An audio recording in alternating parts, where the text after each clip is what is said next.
سلام، به کانال فکت استوری خوش اومدید. تمام داستان‌های این کانال واقعی هستند و در موضوع داستان‌ها هیچ دخل یا تصرف و یا تغییری ایجاد نشده. راستی اگه به این نوع محتوا علاقه دارین لطفاً کانال رو سابسکرایب کنید، ویدیو رو لایک کنید و نظرتون رو برامون کامنت کنید. ممنون.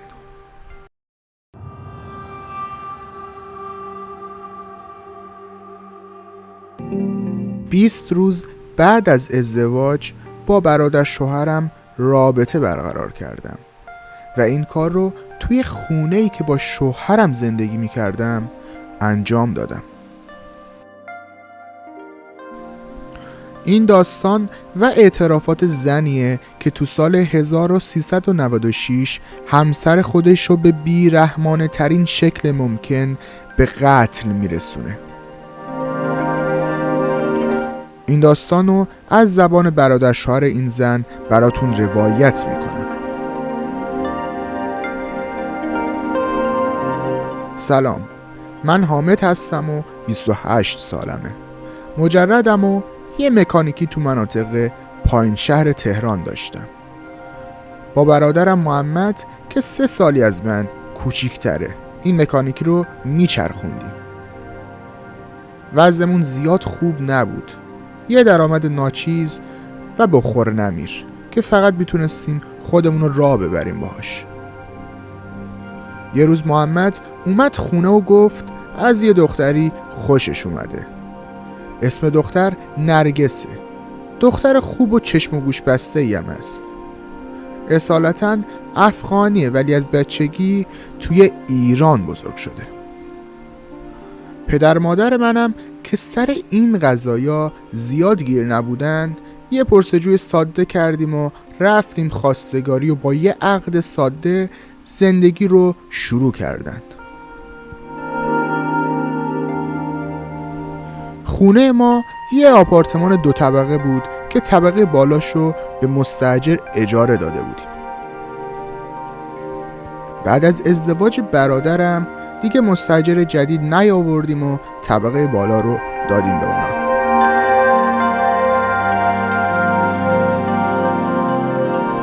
دعوای نرگس و محمد از همون شب دوم زندگی مشترکشون شروع شد. محمد اعتیاد داشت ولی اینو قبل ازدواج نه ما و نه خودش به نرگس و خانوادهش نگفته بودیم. تو همون شب دوم اینقدر دعوا و جنگ و جدالشون بالا گرفت که من و پدرم و مادرم نگران شدیم و رفتیم خونهشون ببینیم که واقعا چه اتفاقی افتاده و چی شده. وقتی رفتیم تو خونه تمام دست و صورت نرگس سرخ و کبود شده بود. یه گوشه نشسته بود و فقط گریه میکرد و بلند زار میزد. نرگس قضیه اعتیاد برادرم رو فهمیده بود و هیچ جورم نتونسته بود باهاش کنار بیاد. این دعوا و جدال شده بود قضیه هر روز و هر شبشون. هر چقدر من و پدر مادرم محمد رو نصیحت میکردیم یا میگفتیم یکم درست رفتار کن، توجهی نمیکرد و میگفت زندگی خودمه، به شما هم هیچ ارتباطی نداره، من مستقلم و هر جور که بخوام رفتار میکنم. محمد 1 سالی بود که معتاد بود و اعتیاد داشت، ولی از زمان ازدواجش و دعواش با نرگس اعتیادش بیشتر شده بود و درست حسابی مغازم نمی اومد. اگرم بود فکرش جای دیگه بود، زیاد خونه هم نمی رفت و اگرم می رفت خونه تهش به دعوا و جنگ و جدل ختم می شد. دلم واسه نرگس خیلی می سوخت. فکر می کنم از خجالتی که داشت حرف به خانواده‌اش نزده بود. اگرم میزد کاری از دستشون بر نمی اومد. وضع مالیشون زیاد خوب نبود. فکرم نمی کنم که نرگس رو دوباره قبول میکردن. احساس گناه میکردم که چرا داستان اعتیاد محمد رو قبل از ازدواج بهش نگفتم و انگار زندگی این دختر رو من و برادر خانوادم داشتیم نابود و تباه میکردیم. منم که اصولاً آدم کم حرفی بودم و زیاد دلداری دادن و از این کارا بلد نبودم، ولی احساس میکردم هر جور که شده باید یک کاری کنم تا این عذاب و درد نرگس یکم کمتر بشه. واسه همین شروع کردم به صحبت کردن باهاش، دلداری دادن و قوت و قلب دادن بهش. از همه چیز حرف میزدیم، از سیاست و ورزش گرفته تا روزمرگیامون و چیزای دیگه. بعضی وقتا ساعتها فقط می نشستیم و به هم پیام می دادیم.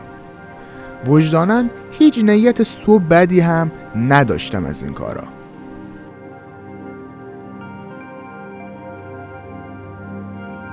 تا اینکه توی یه روز تعطیل که محمد و نرگس هر دو خونه ما بودن، نرگس بهم گفت که آب گرم کنه خونمون مشکل داره، اگه تونستی برو بالا و درستش کن. چند بار به محمد گفتم ولی توجهی نکرده. منم گفتم باشه. کلیدو ازش گرفتم و رفتیم بالا.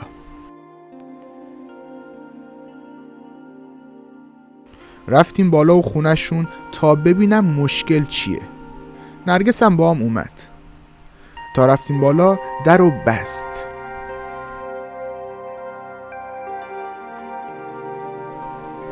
نرگس نوع حرف زدنش عوض شد. اومد جلو، خودشو بهم چسبوند. میگفت دوستم داره و دیگه از دست محمد خسته شده و به من دل بسته. از اون حرفا دیگه. منم که تا حالا توی عمرم از این حرفا نشنیده بودم و مجردم بودم و هیچ رابطه‌ای نداشتم، نتونستم جلوش مقاومت کنم و اولین رابطه نامشروعمون از اونجا شروع شد. این داستان تا چند وقت ادامه داشت. وقتی که محمد خونه نبود میرفتیم بالا و با هم رابطه برقرار میکردیم. منم یه جورایی عاشق نرگس شده بودم و هر روز بیشتر از محمد متنفر میشدم. تا اینکه یه روز که سر کار بودم و طبق معمول محمدم نیومده بود، نرگس بهم زنگ زد و گفت میخوام همه چی رو درست کنم. اگر اتفاقی افتاد تو فقط ساکت باش و هیچ حرفی نزن. منم که فکر کردم احتمالاً میخواد درخواست طلاق بده، چیزی نگفتم. فقط خیلی کنجکاو بودم. تا اینکه غروب همون روز پدرم زنگ زد و با حالت گریه شدید بهم گفت کشتن برادرتو کشتن.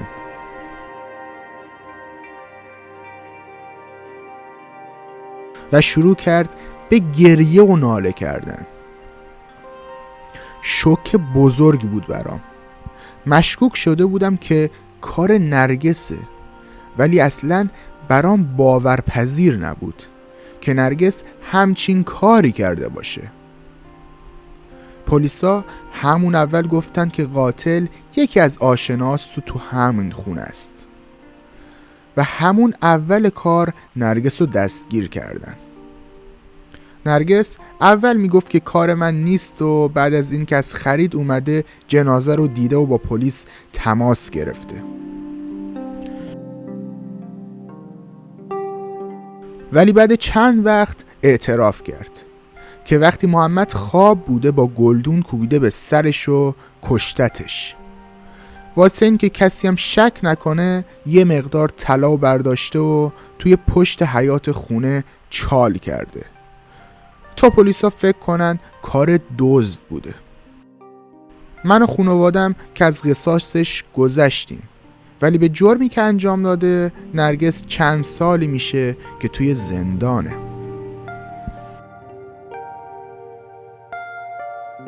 اگه شما هم داستانی دارین که دوست دارین توی کانال خونده بشه، میتونین از طریق آیدی پیام ناشناس تلگرام که پایین همین ویدیو توی دیسکریپشن گذاشتم داستانتون رو برامون ارسال کنید و مطمئن باشین که حتما توی کانال خونده میشه. راستی اگه از این محتوا و ویدیو خوشتون میاد سابسکرایب، زنگوله، لایک و کامنت فراموش نشه. ممنون، شبتون خوش.